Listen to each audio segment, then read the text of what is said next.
बिस्मिल्लाहिर्रहमानिर्रहीम अस्सलाम वालेकुम welcome to another video lecture on the topic of law of segregation and test cross. Basically हमने chapter genetics का start किया होता है चैप्टर 22 सेकेंड ईयर बायोलॉजी से, और हमने जो है पहले डिस्कशन की कि जीन क्या होता है, जेनेटिक्स क्या चीज़ है, और किस किस्म के हम कहते हैं कि अलील्स होते हैं या होमोलोगस क्रोमोसोम क्या हैं, या डिफरेंट टाइप की पोजीशंस, या एक पॉपुलेशन के अंदर रहते हुए फिनोटाइप जीनोटाइप क्या होती है, और जीन पूल क्या होता है। That was about a basics of genetics, कि आपको पता चले कि जेनेटिक्स में बेसिक किस्म की टर्मिनोलॉजीज़ क्या होती हैं, या कहाँ पे और किस तरह से आप उसको यूज़ कर सकते हैं। देन उसके बाद हमने सेकंड लेक्चर जो स्टार्ट करना है वो लॉ ऑफ सेग्रीगेशन और टेस्ट क्रॉस के हवाले से है। ऑब्वियसली हम जेनेटिक्स पढ़ रहे हैं तो हमने क्लासिकल यानी the very initial and very important जो जेनेटिक्स का पार्ट है वो यही मेंडल के लॉज हैं जो हमने डिस्कस करने हैं। सो इस लेक्चर के दो पार्ट हैं, एक लॉ ऑफ सेग्रीगेशन और दूसरा इसी की कन्फर्मेशन के लिए जो मेंडल ने क्रॉस किया था जिसको हम टेस्ट क्रॉस कहते हैं। So let's start our lecture. सबसे पहले तो हम ये चीज़ डिस्कस करते हैं कि मेंडल के माइंड में ये लॉ ऑफ इनहेरिटेंस कहाँ से है। देखिए मेंडल जो था ये हम कहते हैं कि एक प्राइस्ट था, यानी ये जो था ना एक पादरी था, ठीक है। मेंडल ने जो फाउंडेशन रखी, या हम कहते हैं कि मेंडल ने जो जेनेटिक्स के लॉज दिए वो क्लासिकल जेनेटिक्स में थे। क्लासिकल कहते हैं कि जब भी एक नई फील्ड शुरू होती है, ठीक है, और उस फील्ड के अंदर जो पहली सबसे पहली वाली, या जब सबसे बिल्कुल आप कहते हैं कि वेरी इनिशियल और अर्ली स्टेज की जो फाइंडिंग्स होती हैं या लॉज या थेरीज होती हैं ना, तो वो चीज़ फिर इंक्लूड हो जाती हैं क्लासिक के अंदर, यानी जो बहुत ही बेसिक हैं, जो उस चीज़ का कॉन्सेप्ट प्रोवाइड करती हैं, तो वो होती है क्लासिकल। सो क्लासिकल जेनेटिक्स का मतलब है कि जो अर्ली इनिशिएटिव जेनेटिक्स थी वो मेंडल ने ही जो है ना इंट्रोड्यूस करवाई थी, क्योंकि इसने दो लॉज दिए थे हेरिडिटी के लिए, विरासत के लिए, ठीक है। एक लॉ ऑफ सेग्रीगेशन था और एक था इंडिपेंडेंट असॉर्टमेंट। ये एक प्राइस यानी पादरी था, और मेंडल ने फिर ब्रीडिंग पॉपुलेशन जो है ना ये एक्सपेरिमेंट्स करना स्टार्ट किए पी प्लांट के ऊपर। पाइसम सेटिवम साइंटिफिक नेम है, और ये आ सकता है आपसे एमसीक्यूज में पूछा जा सकता है। पाइसम सेटिवम अपने मोनेस्ट्री गार्डन यानी चर्च के गार्डन में इसने जो है कल्टीवेट करना स्टार्ट किया। और मेंडल की चॉइस क्यों थी पी या पाइसम सेटिवम, कि पी के अंदर बहुत सारी स्पीशीज़ होती हैं, तो पाइसम सैटिवम ही इसकी क्यों चॉइस थी, ये आपसे क्वेश्चन पूछा जा सकता है। Why Mendel choosed pisum sativum for cultivation, ठीक है, या why the choice of Mendel was a pea plant और पाइसम सैटिवम। तो यानी मेंडल ने क्यों जो है ना पाइसम सैटिवम को चूज़ किया, तो उसके बहुत सारे रीज़न है। पहली बात, इसको कल्टीवेट करना बहुत आसान है, और इसने अच्छी तरह से इसको जो है ना बड़े आराम से ग्रो करवा लिया था अपने मोनेस्ट्रिक गार्डन में, यानी चर्च के गार्डन लॉन के अंदर इसने इसकी सारी मतलब अरेंजमेंट कर ली थी। फ्लावर हर्मेफ्रोडाइट होता है, ये नॉर्मली सेल्फ फर्टिलाइजिंग है, लेकिन ये बात आपने याद रखना है कि ये सारे एक्सपेरिमेंट हुए थे क्रॉस फर्टिलाइजेशन करवाने के बाद, ठीक है। टाइम गैप कम है, तो बहुत कम टाइम में मेंडल ने जो है काफ़ी सारी जनरेशन्स ग्रो करवा ली थी। और सबसे ख़ास बात, पी प्लांट के अंदर डिस्टिंक्ट ट्रेट थे, यानी हर ट्रेट के लिए दो क्लियर कट आपके पास अल्टरनेटिव फॉर्म्स होती हैं। लाइक हम बात करते हैं कि अगर सीड शेप है तो वो राउंड सीड भी हो सकता है, वो रिंकल भी हो सकता है, ठीक है। इसी तरह अगर हम कहते हैं कि जो हाइट है वो प्लांट की शॉर्ट भी हो सकती है, टॉल भी हो सकता है, या अगर हम सीड कलर की बात करते हैं तो वो ग्रीन भी हो सकता है, येलो भी हो सकता है। सो मेंडल ने इनको नाम दिया था कॉन्ट्रास्टिंग पेयर ऑफ ट्रेट, और इसने 7 डिफरेंट ट्रेट्स की स्टडी की थी। यानी 7 ट्रेट का क्या मतलब हो गया, 7 कॉन्ट्रास्टिंग पेयर्स का मतलब है कि 14 ट्रेट टोटल इसने जो है ना डिस्कस किए थे, या इसने एक्सपेरिमेंट किए थे। अब इसमें हम ये बात करते हैं कि मेंडल ने सबसे पहले इनकी ट्रू ब्रीडिंग लाइंस बनाई। अब यहाँ पे ये सवाल आता है कि ट्रू ब्रीडिंग लाइन क्यों बनाई है। देखें, लेट्स से फॉर एग्जांपल मैं कहूँ कि मैंने एक प्लांट की जीनोटाइप को डिस्कस करना है या उसके हवाले से वर्किंग करनी है, तो सबसे पहला पॉइंट मेरे पास ये होना चाहिए कि मैं उसकी ट्रू ब्रीडिंग लाइन्स जो हैं वो जनरेट करूँ। जब ट्रू ब्रीडिंग लाइन जनरेट होगी तो मुझे पता चलेगा कि जो ऑफ स्प्रिंग बन रहा है वो होमोजाइगस डोमिनेंट है, होमोजाइगस रिसेसिव है, या हेट्रोजाइगस डोमिनेंट है, क्या कंडीशन है उसकी, ठीक है। सो सबसे पहला काम मेंडल ने भी यही किया कि ट्रू ब्रीडिंग लाइन्स जो हैं वो जनरेट की। ट्रू ब्रीडिंग में हम ये कहते हैं कि जो सेल्फ फर्टिलाइजेशन जो है ना इनके दरमियान होती है आइडेंटिकल है, लेकिन ज़्यादातर जो है ना हम ये कहते हैं कि डिफरेंट वैराइटीज़ सेल्फ फर्टिलाइजेशन की आती हैं, कि अगर true breeding round seed plant है ना तो वो राउंड सीड ही प्रोड्यूस करेगा, या रिंकल सीडेड है तो वो रिंकल सीड ही प्रोड्यूस करेगा। यानी प्योर ब्रीडिंग लाइन उसने बनाई कि प्योर ब्रीड बनाई, प्योर होना चाहिए। अगर डोमिनेंट है तो होमोजाइगस डोमिनेंट हो, अगर रिसेसिव है तो होमोजाइगस रिसेसिव हो, ठीक है। तो ट्रू ब्रीडिंग लाइंस या फिर प्योर आप कहते हैं कि ब्रीड प्रोड्यूस की। अब नॉर्मली क्या था कि 7, ये आपको नज़र क्या आ रहे हैं, 7 कॉन्ट्रास्टिंग पेयर, लेकिन अगर आप काउंट करें तो हर चीज़ क्योंकि दो चीज़ों में यानी दो फॉर्म्स के अंदर आपके पास है, तो टोटल 14 प्योर ब्रीडिंग लाइंस जो है ना इसने की थी। कि अगर आप प्लांट हाइट की बात करते हैं वो टॉल भी हो सकता है, वो शॉर्ट भी हो सकता है। अगर आप फ्लावर कलर की बात करते हैं पर्पल भी हो सकता है, वाइट भी हो सकता है, ठीक है। अगर आप पोजीशन की बात करते हैं तो वो एक्सियल भी हो सकता है या फिर वो टर्मिनल भी हो सकता है कि सेंटर में या फिर बिल्कुल टिप पर हो सकता है। पॉड की बात करते हैं तो ग्रीन भी हो सकता है, येलो भी हो सकता है, ठीक है। शेप की बात करते हैं, इन्फ्लेटेड भी हो सकता है, कॉन्स्ट्रक्टेड भी हो सकता है, सीड येलो हो सकता है, ग्रीन हो सकता है, राउंड हो सकता है, रिंकल हो सकता है, ठीक है।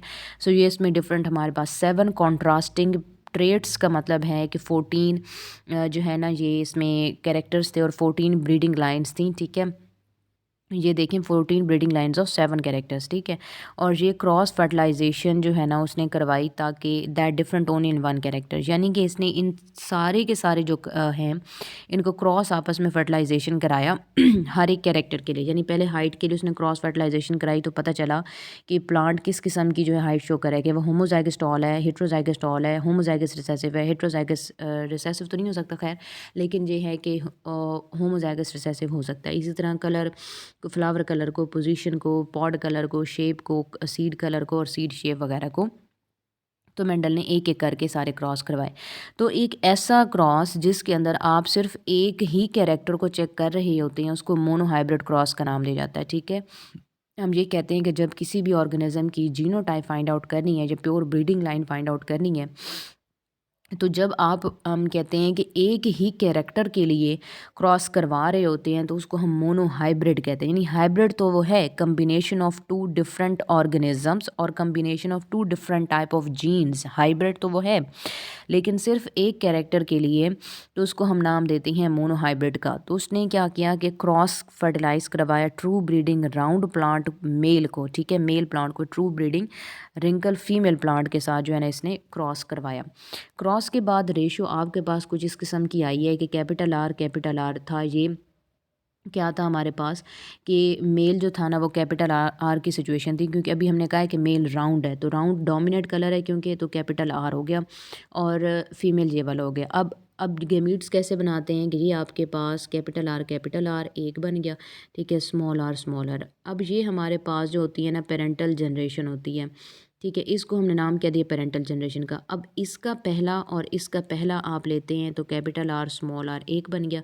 इसका पहला और इसका पहला आपने लिया तो दूसरा लिया तो कैपिटल आर और स्मॉल आर बन गया। यानी फर्स्ट वन, सेकंड वन और सेकंड वन, जब दोनों को कंबाइन किया तो हमारे पास इस तरह के अब 2 गैमीट बन गए हैं। दोनों को क्रॉस करवा देंगे, ठीक है। ये 2 गैमीट्स बने हैं, एक गैमीट को यहाँ पे रख लें, एक को यहाँ पे रख लें, इनमें को मल्टीप्लाई करना है। अब कैपिटल आर और कैपिटल आर को देखें तो कैपिटल आर बना, कैपिटल आर और स्मॉल आर तो ये हेट्रोजाइगोट बन गया। स्मॉल आर और कैपिटल हमेशा डोमिनेंट पहले लिखते हैं, रिसेसिव बाद में लिखते हैं, तो ये कंडीशन है। फिर दोनों रिसेसिव आ गए तो ये कंडीशन है। यानी टोटल आपके पास 4 प्लांट बने हैं, ठीक है, 4 प्लांट बने हैं। अब इनकी थोड़ा सा हम देखते हैं कि सबसे पहली बात कि जो पेरेंटल जनरेशन थी उसको P1 कह दिया जी, और जो पहली जनरेशन बनी है उसको F1 कह दिया। यानी ये वाली जो कंडीशन है इसको नाम क्या दिया, F1 जनरेशन का, फीलियल जनरेशन का, ठीक है। अब फीलियल जनरेशन के अंदर सारे ही जो है वो कैपिटल आर वाले थे। यहाँ पे आप देखेंगे कैपिटल आर और स्मॉल आर है, कैपिटल आर स्मॉल आर है, तो डेफिनेटली कि पहली जो जनरेशन बनेगी वो 2 प्लांट की ही होगी एक, और दोनों ही इसके अंदर जो थे वो हेट्रोजाइगस डोमिनेंट थे, कि बाकायदा वो डोमिनेंट नज़र आ रहे थे लेकिन वो हेट्रोजाइगस डोमिनेंट थे, ठीक है, क्योंकि दोनों के पास कैपिटल आर था। तो रिंकल तो अपीयर ही नहीं हुआ, तो इसका मतलब ये है कि राउंड जो कैरेक्टर है राउंड डोमिनेंट था, ठीक है। इसकी डोमिनेंस का मतलब ये है कि ये कंप्लीट अपीयर हुआ है, दोनों ही जो है ना डोमिनेंट थे, या आप कहते हैं कि दोनों ही राउंड थे। कोई ऑफ स्प्रिंग इंटरमीडिएट नहीं हुआ या कोई ऑफ स्प्रिंग बिल्कुल रिसेसिव की फॉर्म में नहीं गया, दोनों ही डोमिनेंट थे, दोनों ही राउंड थे। तो पता चला कि वो कैरेक्टर, अब आपने ये चीज़ याद रखनी है कि वो कैरेक्टर जो F1 जनरेशन के अंदर अपीयर होता है और अगर डोमिनेंट होता है, यानी फिनोटिपिकली आपको वो कैरेक्टर डोमिनेंट नज़र आ रहा है, तो उसको आप नाम देते हैं कि ये डोमिनेंट कैरेक्टर है, ठीक है। यानी अब फिनोटिपिकली ये भी राउंड था, ये भी राउंड था, तो इससे साफ पता चल गया कि ये राउंड कलर जो ये डोमिनेंट कैरेक्टर है, ठीक है। फिर उसके बाद F2 कराई जाती है। अब नॉर्मली क्या था कि अब इसने पहले क्रॉस फर्टिलाइजेशन कराई, ठीक है, एक मेल और फीमेल प्लांट था। अब F1 की आपस में सेल्फ फर्टिलाइजेशन कराई, यानी इन दोनों को आपस में जो है मल्टीप्लाई किया है F1 वाली जनरेशन को, ताकि F2 आ सके। F2 जब आएगी तो फिर दूध का दूध और पानी का पानी होगा, यानी टोटल जो हम कहते हैं कि जीनोटाइप और फिनोटाइप की रेशो है ना, कि होमोजाइगस और हेट्रोजाइगस की कंडीशन, वो पता चलती है। सो F1 को हमेशा सेल्फ फर्टिलाइज़ कराया जाता है, यानी आपस में इनका जो है ना रिएक्ट करवाया जाता है। एक यहाँ पे आ गया, एक यहाँ पे आ गया, ठीक है, दोनों को मल्टीप्लाई किया। अभी हमने बात की कि पहले को पहले के साथ मल्टीप्लाई करना है, तो capital R capital R capital R और स्मॉल आर लेके लिखते डोमिनेंट पहले हैं और रिसेसिव बाद में। तो ये कंडीशन है, सेम कंडीशन और फिर रिसेसिव, 4 बन गए। अब ये जो आपके पास 4 प्लांट आए हैं, तो ये पहले वाला जो है कैपिटल आर और कैपिटल आर, ये डोमिनेंट भी होगा और राउंड भी होगा, ठीक है। तो इसको हम कहेंगे कि ये होमोजाइगस डोमिनेंट है। अब ये दूसरे वाला डोमिनेंट तो है, लेकिन ये थोड़ा सा रिंकल शेप भी शो करेगा, तो इसका मतलब ये है कि ये हेट्रोजाइगस डोमिनेंट है। ये भी हेट्रोजाइगस डोमिनेंट, सेम कंडीशन। और ये तो स्मॉल है, तो इसको जाहिर सी बात है कि हम नाम क्या देंगे कि ये हमारे पास क्या होगा, स्मॉल है तो रिंकल शेप। यानी आप ये यहाँ से देखें कि ये होमोजाइगस राउंड है, ये हेट्रोजाइगस दोनों राउंड है, लेकिन ये होमोजाइगस रिंकल है। तो फिनोटाइप जो हमारे पास इंटरप्रिटेशन आती है, हमने जो यहाँ पे इंटरप्रिटेशन निकाली है कि 3% जो है वो राउंड है और 1 जो है वो हम कहते हैं कि रिंकल है। तो मेंडल ने कहा कि 3:1, यानी कि मोनोहाइब्रिड क्रॉस के अंदर जितने भी 7 ट्रेड्स हमने पीछे अभी देखी हैं, उन सब के अंदर यही चीज़ इसने बार बार करवाई। तो 3:1 आई कि 3:1 का मतलब ये है कि अगर आप F2 जनरेशन की बात करते हैं तो 1% तो फुली राउंड है। फुली राउंड का मतलब क्या है कि फुली राउंड, जो ओनली राउंड का मतलब है कि वो होमोजाइगस डोमिनेंट राउंड है, ठीक है। इसके अलावा जो दो थे ये ये वाले दोनों हैं, ठीक है, और ये क्या है कि हेट्रोजाइगस हैं, और ये वाला तो वैसे रिसेसिव की कंडीशन में है। तो हमारे पास क्या होता है कि 1/3 जो है F2 राउंड है, जो प्योर राउंड है, ट्रू ब्रीडिंग है F1 P1 की तरह, ठीक है। और ये जो दोनों हैं, ये दोनों हमारे पास मोनोहाइब्रिड आते हैं F1 की तरह। तो यहाँ से हमें पता चल जाता है कि 3:1 का मतलब ये है, यानी 3 डोमिनेंट और 1 रिसेसिव। और जब इसी का आप F2 करवाते हैं कि F1 इंटू F1 करवा के दोनों को आपस में सेल्फ फर्टिलाइज करवा के, और जब F2 बनाते हैं, तो F2 जनरेशन से ये चीज़ पता चलती है कि 1:2:1, यानी एक जो है वो होमोजाइगस डोमिनेंट, 2 जो हैं वो हेट्रोजाइगस डोमिनेंट, और एक जो होगा वो होमोजाइगस रिसेसिव की कंडीशन होती है, ठीक है जी। अब ये सारा जो क्रॉस हो गया था, मेंडल ने अब इसकी इंटरप्रिटेशन की, यानी एक्सप्लेनेशन किया कि ऊपर उसने क्या वर्किंग की, उसका नतीजा क्या निकला। मेंडल ने ये प्रपोज किया, मेंडल ने ये चीज़ आगे जो है रखी कि जो राउंडनेस और रिंकल्डनेस है, ये तो पर्टिकुलर हेरिडिटरी फैक्टर्स, यानी हेरिडिटी कैरेक्टर्स, कुछ ऐसे ख़ास किस्म के फैक्टर्स होते हैं जिसको उसने एलिमेंटन का वर्ड यूज़ किया। ये चीज़ आपने माइंड के अंदर रखनी है कि मेंडल ने जीन का वर्ड कभी भी यूज़ नहीं किया। मेंडल ने वर्ड यूज़ किया था फैक्टर का, मेंडल ने वर्ड यूज़ किया था एलिमेंटन का। कि जो भी आप कैरेक्टर या ट्रेड यूज़ करते हैं या ऑब्जर्व कर रहे होते हैं, तो उसके पीछे कुछ ख़ास किस्म के फैक्टर या एलिमेंटन होता है जो उसको कोड कर रहा होता है, ठीक है। अब ये ऐसी फैक्टर है जो कि इसकी हेरिडिटी इन्फॉर्मेशन को कैरी करते हैं और उसको ट्रांसमिट करते हैं पेरेंट्स से ऑफ स्प्रिंग्स के दरमियान में, with the help of gametes. के गेमीट्स के थ्रू ये पेरेंट्स से ऑफ स्प्रिंग्स में जाती है। डेफिनेटली कि गेमीट बनेंगे, फिर फर्टिलाइजेशन से जाइगोट बनेगा, जाइगोट से एम्ब्री, एम्ब्री से एक न्यू बॉर्न, चाहे प्लांट हो एनिमल हो, ठीक है। तो वो गेमीट्स के थ्रू ही ट्रांसफ़र होती है सारी इन्फॉर्मेशन। तो बी प्लांट के अंदर पेयर हैं इन तमाम चीज़ों के, मेल प्लांट्स और फीमेल प्लांट जो है, ठीक है। अब both of these factor together control trade का एक्सप्रेशन जो है, ये दो चीज़ें कंट्रोल कर रही होती हैं। सो हम डोमिनेंट के लिए कैपिटल लेटर और रिसेसिव के लिए स्मॉल लेटर लिखते हैं। और ये चीज़ आपने याद रखनी है कि जॉनसन ने रीनेम किया था उसको जीन से, और आई गेस 1908 का ये टाइम पीरियड है जब जॉनसन ने इसको नाम दिया था जीन का। 1908, यहाँ तक मुझे याद पड़ता है, या एक बुक के अंदर मैंने पढ़ा था कि 1908 का जो टाइम पीरियड है, उस टाइम पर जो है जॉनसन ने जब दोबारा से मेंडल की वर्किंग को पढ़ा, डिटर्मिन किया, एक दफ़ा फिर से इस चीज़ को गो थ्रू किया, तो थोड़ा सा इम्प्रूव किया कुछ टर्म्स को, तो एलिमेंटन और फैक्टर की जगह इसने वर्ड यूज़ किया जीन्स, ठीक है, जो हम यूज़ करते हैं। अच्छा जी, इसके बाद हम कहते हैं कि जो true breeding round seed plant था P1 जनरेशन का, वो कैपिटल आर अलील का था, यानी कि वो डोमिनेंट होमोजाइगस डोमिनेंट अलील का था। और जो रिंकल वाला था वो होमोजाइगस रिसेसिव अलील का था। जब दोनों अलील ने पेयर किया एक ही ऑर्गेनिज्म के अंदर, ठीक है, तो जाहिर सी बात है कि ये होमोजाइगस है डोमिनेंट और वो होमोजाइगस रिसेसिव। अब मेंडल कहता है कि ये जो फैक्टर्स थे, यानी पेयर जो था अलील का, ये सेपरेट हो सकते हैं एक दूसरे से, कि ये गैमीट फॉर्मेशन के वक्त सेपरेट हो सकते हैं इस तरह से कि हर गैमीट के पास सिर्फ एक अलील जाएगा। अभी हमने ये बात की है कि लेट से अगर इनके हम गैमीट्स बनाएं कि ये कैपिटल आर है और ये कैपिटल आर है, ठीक है, इस तरह से ये स्मॉल आर है और स्मॉल आर है। तो मेंडल ये कहता है कि हर गैमीट के पास हर जीन के पास 2 अलील होते हैं, तो ये इस तरह से जो है कन्वर्ट हो सकता है कि ये एक दूसरे के साथ बिल्कुल इंडिपेंडेंटली हम कहते हैं कि ये सेग्रीगेट हो सकते हैं, कि इनको सेग्रीगेशन से फ़र्क नहीं पड़ता। अब ये क्या था कि ये इसके पेरेंटल टाइप थी, ये इनके गैमीट्स हैं। अब अभी हमने पढ़ा है कि कैपिटल आर और स्मॉल आर इस तरह का कम्बिनेशन बन जाएगा और ये कम्बिनेशन हमारे पास इस तरह का बनता है, ठीक है। तो ये हमारे पास अब दो चीज़ें आ गई हैं कि ये क्या चीज़ थे, ये थे इनके गैमीट्स, लेकिन ये क्या चीज़ है, F1 जनरेशन है, ठीक है। तो ये एक सिचुएशन है। तो मेंडल ने यही चीज़ जो है इंटरप्रिटेशन में भी बताई। उसने यही चीज़ कही कि फर्टिलाइजेशन रैंडम प्रोसेस होता है। मेल गैमीट जिसके पास अगर कैपिटल आर है और वो फर्टिलाइज कर देता है स्मॉल आर को, तो कम्बिनेशन क्या हो जाएगा, कैपिटल आर स्मॉल आर, यानी हेट्रोजाइगोट बन जाएगा। तो इसको हम हेट्रोजाइगोट इस वजह से कह रहे हैं क्योंकि कैपिटल आर और स्मॉल आर है। अगर जो दो अलील हैं वो बिल्कुल एक जैसे होंगे तो या तो आपके पास होमोजाइगस डोमिनेंट होगा या होमोजाइगस रिसेसिव होगा। एक ऐसा इंडिविजुअल जिसके पास हेट्रोजाइगोट जीनोटाइप हेट्रोजाइगस जीनोटाइप हो तो उसको हम हेट्रोजाइगोट कहते हैं। F1 के सारे जो ऑर्गेनिज्म थे जो मोनोहाइब्रिड थे वो ये वाली सिचुएशन को शो कर रहे थे, सॉरी दो जो है वैसे सिचुएशन को शो कर रहे थे। इसके अलावा हम कहते हैं कि अलील सेग्रीगेट हो सकते हैं गैमीट फॉर्मेशन पर। तो पुनेट स्केयर से ये चीज़ पता चलती है कि 1/4 जो था ये रिसेसिव था, ठीक है, और 1/4 जो है ना वो डोमिनेंट भी था, यानी ये डोमिनेंट हो गया, ये क्या है, रिसेसिव हो गया। लेकिन 1/2 यानी आप ये कहते हैं कि टोटल अगर 4 ऑफ स्प्रिंग बने हैं F2 के रिजल्ट में, यानी F2 में टोटल 4 जनरेशन, आप कहते हैं कि 4 प्लांट बने हैं, तो उनमें से एक होमोजाइगस डोमिनेंट था, एक होमोजाइगस रिसेसिव, बिल्कुल वैसे जैसे पेरेंट की तरह, यानी 50% जो प्लांट था वो बिल्कुल पेरेंट की तरह बन गया। और जो बाकी दोनों थे तो वो क्या है कि न्यू कॉम्बिनेशन में आए। यानी हम ये कह रहे हैं कि हमारे पास ना पेरेंट्स में हमारे पास ये कंडीशन आई है, ठीक है, एक होमोजाइगस डोमिनेंट था, ठीक है, एक होमोजाइगस रिसेसिव की कंडीशन है, और दो हमारे पास इस कम्बिनेशन के अंदर आए हैं।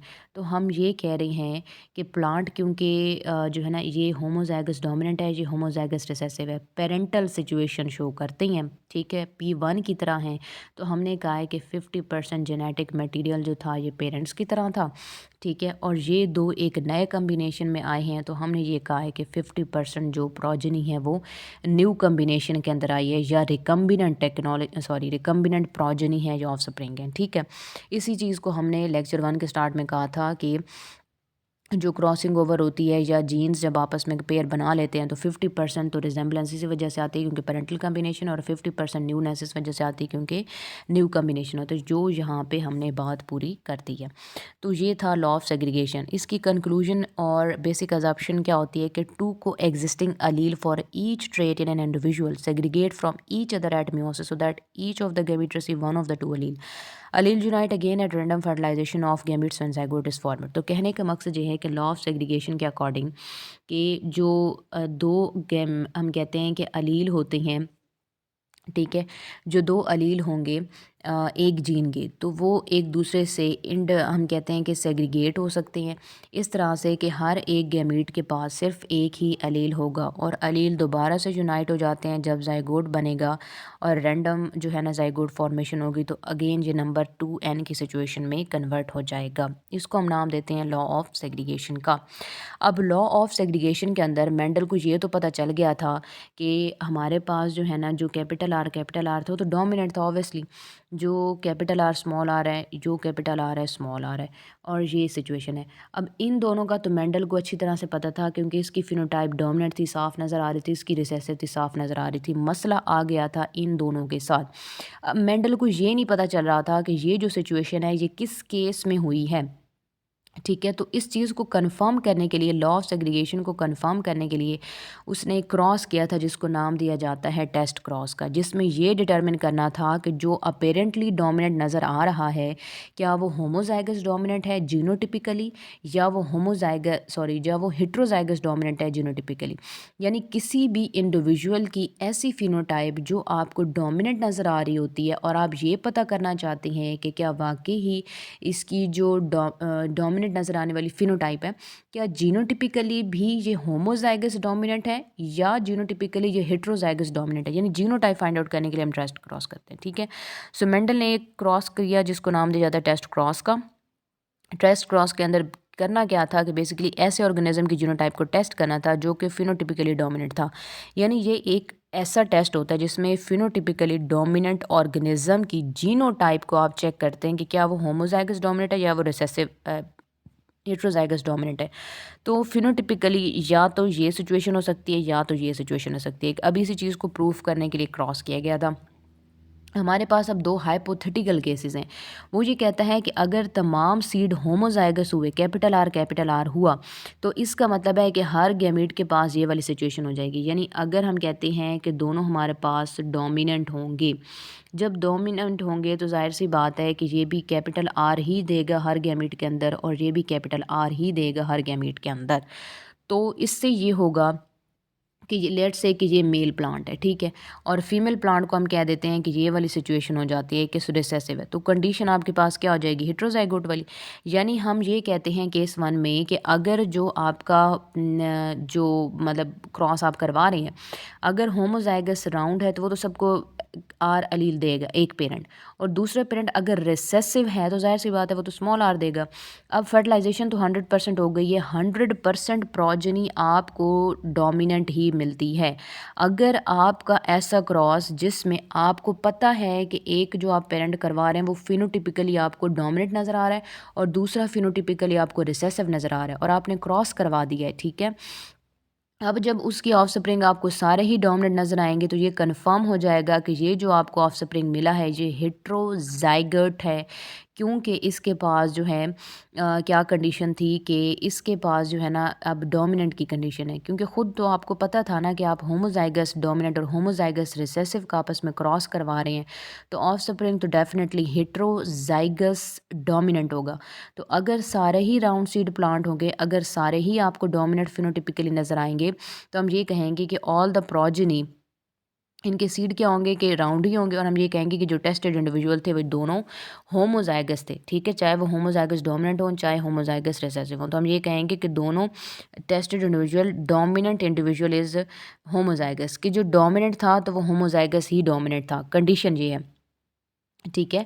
हम ये सिचुएशन जो है ना को कोट कर रहे होते हैं कि आपके पास क्या है कि सारे ही 100% गैमीट ये आएंगे और 100% आपके पास डोमिनेंट सिचुएशन आएगी। तो इसका मतलब ये है कि आपका जो ऑर्गेनिज्म था वो होमोजाइगस था। अब आपने कौन सा ऑर्गेनिज्म क्रॉस कराया, ये चीज़ आपने याद रखनी है कि ये आपका अपना इंडिविजुअल है जो कि फिनोटिपिकली आपको डोमिनेंट नज़र आ रहा है, ठीक है। इसी की जीनोटाइप आपने फाइंड आउट करनी है कि क्या ये होमोजाइगस डोमिनेंट है या होमोजाइगस रिसेसिव है। ये जो सिचुएशन है, ये सिचुएशन आपको पता है, आपको पता है कि आपने होमोजाइगस रिसेसिव अलील करवाया, तो वो तो ज़ाहिर सी बात रिसेसिव होगा। फाइंड आउट आपने ये करना है कि क्या ये होमोजाइगस है या हेट्रोजाइगस। तो यही केस 1 कहता है कि फॉर एग्ज़ाम्पल अगर आप जिसकी फिनोटाइप जो है आपको डोमिनेंट नज़र आ रही है और आप को नहीं पता कि जीनोटाइप क्या है, आपने इसको रिसेसिव के साथ क्रॉस करवाया है, तो अगर आपके पास सारे इंडिविजुअल जो हैं उनका जो ऑफस्प्रिंग हैं उनके पास राउंड सीड होता है और वो आपको फिर अगेन फिनोटिपिकली डोमिनेंट नज़र आते हैं, तो इसका मतलब ये है कि जिस ऑर्गेनिज्म को आप क्रॉस करवा रहे थे उसकी जीनोटाइप जो है वो होमोजाइगस है, ठीक है। दूसरी तरफ अब केस 2 क्या है? केस 2 ये कहता है, ये तो चीज़ आपको पता है, ठीक है, आपको पता है कि आपने ये रिसेसिव ही लिया है। अब वो कहते हैं कि इन केस कि आपको नहीं पता कि फिनोटिपिकली ऑर्गेनिज्म जो है वो हेट्रोजाइगस है कि नहीं। अगर वो हेट्रोजाइगस हुआ तो आधे गैमीट्स के अंदर ज़ाहिर सी बात है वो कैपिटल आर देगा और आगे आधे में स्मॉल। अब यहाँ से कैपिटल आर और स्मॉल आर आएगा, यहाँ से स्मॉल आर और स्मॉल आर आएगा। अब ये चीज़ आपने याद रखनी है कि पहला और ये पहला, तो ज़ाहिर सी बात है ये सिचुएशन हो जाएगी, ये दूसरा और ये दूसरा, ज़ाहिर सी बात है ये सिचुएशन हो जाएगी। तो अगर आपके पास 50% राउंड आते हैं और 50% रिंकल आ जाते हैं, यानी आपका जो अभी नया बनने वाला प्लांट है, जो नई प्रोजनी है, अगर वो 50% राउंड है और 50% रिंकल सीड है, तो फिर आपको कन्फर्म हो जाएगा कि जो आप जिसकी जीनोटाइप फाइंड आउट करना चाह रहे थे, यानी आपकी जो स्पीशी ऑफ इंटरेस्ट थी जिसकी जीनोटाइप आप फाइंड आउट करना चाह रहे थे, जो आपको फिनोटिपिकली डोमिनेंट नज़र आ रहा था, इट मीन्स दैट कि जो टेस्टेड इंडिविजुअल है वो फिनोटिपिकली डोमिनेंट तो है लेकिन वो हेट्रोजाइगोट है। ये चीज़ आपने याद रखनी है। मैं आपको अगेन सादे अल्फाज में बता देती हूँ कि टेस्ट क्रॉस हम तब करते हैं जब हमें लगता है कि फिनोटिपिकली डोमिनेंट ये हमारे पास प्लांट है या कोई भी ऑर्गेनिज्म है, अब मैंने ये फाइंड आउट करना है कि क्या वो जीनोटिपिकली भी डोमिनेंट है या नहीं, तो उसके लिए मैं टेस्ट क्रॉस करूँगी, यानी फिनोटाइप, डोमिनेंट फिनोटाइप की अगर आपने जीनोटाइप को फाइंड आउट करना होता है कि वो होमोजाइगस है या हेट्रोजाइगस, तो आप टेस्ट क्रॉस करते हैं, पहली बात। दूसरी बात क्या है कि आप दो तरह के केस यहाँ पे देखने को आपको मिलते हैं। आपने जो क्रॉस करवाना है ना, वो रिंकल के साथ यानी रिसेसिव के साथ ही करवाना है, क्योंकि मुझे पता है कि ये डवार्फ है, छोटा है, शॉर्ट है, और ये स्मॉल आर की रिसेसिव कंडीशन है और होमोजाइगस रिसेसिव है, ठीक है। अब मुझे ये नहीं पता कि मेरा प्लांट ये है या मेरा प्लांट ये है, ठीक है। तो अगर तो मेरा प्लांट जो है उसके सारे के सारे जो गैमीट्स हैं और जो ऑफ स्प्रिंग हैं, अगर वो डोमिनेंट निकलते हैं और सारे ही जो हैं राउंड होंगे, सीडेड प्लांट राउंड सीडेड होंगे, तो इसका मतलब है कि जो मेरा टेस्टेड ऑर्गेनिज्म था जिसको मैं फाइंड आउट करना चाह रही थी, वो ऑर्गेनिज्म जो है वो होमोजाइगस है, ठीक है। और अगर तो मेरे कुछ जो है ना वो राउंड निकल आते हैं सीड और कुछ रिंकल निकल आते हैं, तो इसका मतलब ये है कि मेरा जो टेस्टेड ऑर्गेनिज्म था उस वो एक हेट्रोजाइगोट था, यानी वो डोमिनेंट फिनोटाइप टिपिकली डोमिनेंट तो था लेकिन वो हेट्रोजाइगोट है। तो टेस्ट क्रॉस यही चीज़ होती है। टेस्ट क्रॉस की ये डेफिनेशन भी है और इसकी प्रैक्टिकल एप्लीकेशन या इम्प्लीकेशन क्या होती है, इन्हें आप अप्लाई कहाँ पे करते हो। आपने अगर ये फाइंड आउट करना है कि एक ऑर्गेनिज्म फिनोटिपिकली डोमिनेंट है तो उसकी जीनोटाइप क्या है, होमो है या हेट्रो, तो फिर आपको ये पता चल जाता है। अगर 100% आपके पास डोमिनेंट सिचुएशन आई तो जाहिर सी बात है आपका इंडिविजुअल जो था वो डोमिनेंट था। अगर आपके पास डोमिनेंट और रिसेसिव दोनों चीज़ें आई हैं तो इसका मतलब क्या है कि आपका इंडिविजुअल जो है वो हेट्रोजाइगस डोमिनेंट था, ठीक है। तो ये टेस्ट क्रॉस का जो है ना हमारे पास एक फ़ायदा होता है।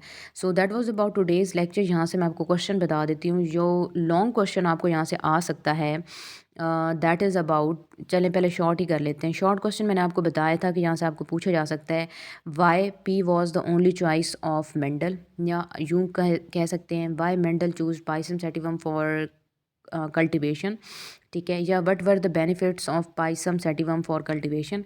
ये इस तरह के क्वेश्चन आ सकते हैं आपको। और इसके अलावा आपसे ये डेफिनेशन पूछी जा सकती है, define a mono hybrid cross, ठीक है, या what is a contrasting pair of a trait. तो ये चीज़ भी पूछी जा सकती है आपसे शॉर्ट क्वेश्चन में। अब मोनो हाइब्रिड क्रॉस की डेफिनेशन क्या होगी। मोनो हाइब्रिड क्रॉस हम कहते हैं कि जब हमने एक ट्रेट को फाइंड आउट करने के लिए हम एक और जब एक ट्रेट को स्टडी करने के लिए दो ऑर्गेनिजम्स की क्रॉस फर्टिलाइजेशन करवाई जाती है तो इसी को हम मोनो हाइब्रिड क्रॉस कहते हैं, ठीक है। दूसरी बात हमने अभी क्या कहा है, what is a contrasting pair of a trait. Contrasting pair of a trait हम क्या कहते हैं कि जब एक ही कैरेक्टर की टू अल्टरनेटिव फॉर्म्स मौजूद होती हैं, या आप कहते हैं कि जब एक ही ट्रेट की टू अल्टरनेटिव फॉर्म्स एग्जिस्ट करती हैं ऑर्गेनिज्म के अंदर with in the same species, with in the same population, तो उसको हम नाम देते हैं contrasting pair of trait. For example कि एक कैरेक्टर है फ्लावर कलर, ठीक है, एक ट्रेट है फ्लावर कलर, वो पर्पल में भी है और वो वाइट के अंदर भी एग्जिस्ट करता है। सो एक ट्रेट के लिए टू ऑल्टरनेटिव फॉर्म एग्जिस्ट कर रही हैं with in the same P plant Pisum sativum, तो उसको हम नाम देते हैं contrasting pair of a trait. और मेंडल ने 14 जो है ना ट्रेट हम sorry 7 trait with 14 contrasting pairs ने ये डिस्कस किया, तो जो आपको सामने स्क्रीन पर नज़र आ रहे हैं। फिर उसके बाद हम ये यहाँ पे डिस्कस करते हैं what was the interpretation of Mendel after law of segregation. तो ये यहाँ से आप पहला पैराग्राफ लिख सकते हैं यहाँ पे, ठीक है जी। फिर उसके बाद यहाँ से आपको ये पूछा जा सकता है डेफिनेशन के अंदर डिफाइन लॉ ऑफ सेग्रीगेशन, या what was the basic assumption of law of segregation. तो बेसिक अजप्शन वही होती है जो मेन पोस्टुलेट है या मेन फाइंडिंग होती है, तो ये आपसे पूछा जा सकता है। इसके अलावा लॉन्ग क्वेश्चन आपको आ सकता है यहाँ से, what is law of segregation explain by the help of a mono hybrid cross, ठीक है। तो ये आपसे पूछा जा सकता है, या ये सिंपली भी पूछ सकते हैं कि right a note on the Mendel's first law of inheritance, इस तरह से। और ये आपसे पूछा जा सकता है what is test cross, what is its practical application. तो ये टेस्ट क्रॉस की पहले 4 लाइंस में डेफिनेशन आपको मिल जाती है। और what was its practical application, तो हम यही कहते हैं, ये जो लाइन लिखे, this cross find out the homozygous और heterozygous nature of a genotype, ठीक है। तो ये फाइंड आउट करने के लिए हम करते हैं कि फिनोटिपिकली वो होमोजाइगस है या हेट्रोजाइगस, आपको जो है ना ये सिचुएशन फाइंड आउट करनी होती है। सो टेस्ट क्रॉस ये लॉन्ग में तो नहीं आता, बट ये है कि शॉर्ट के लिए बहुत इंपॉर्टेंट है। आपसे ये पूछा जा सकता है what is test cross, what is its practical application, या ये भी आपसे पूछा जा सकता है what is test cross explain with the help of a example. तो आपने शॉर्ट और बहुत ब्रीफ करके इसको लिखना होगा, क्योंकि शॉर्ट में में आता है या किसी लॉन्ग में ये उसके पेयर के तौर पे यानी पार्ट के तौर पे भी आ सकता है। तो ये इम्पॉर्टेंट है, आपने ज़रूर प्रिपेयर करना है। और ये है भी काफ़ी आसान सा, बहुत ईजी सा है, बस आपने केयरफुली इस चीज़ को पढ़ना है, थोड़ी प्रैक्टिस करनी है, तो ये बहुत आसान है। एक दो दफ़ा आप खुद हाथ से इस चीज़ की प्रैक्टिस कर लेंगे तो आपको सारी सिचुएशन जो है वो खुद ब खुद याद होती चली जाएगी। In case of any Curie किसी चीज़ की समझ नहीं आती तो आप कमेंट सेक्शन में क्वेश्चन कर सकते हैं। Wish you all the very best till the next video lecture and good luck.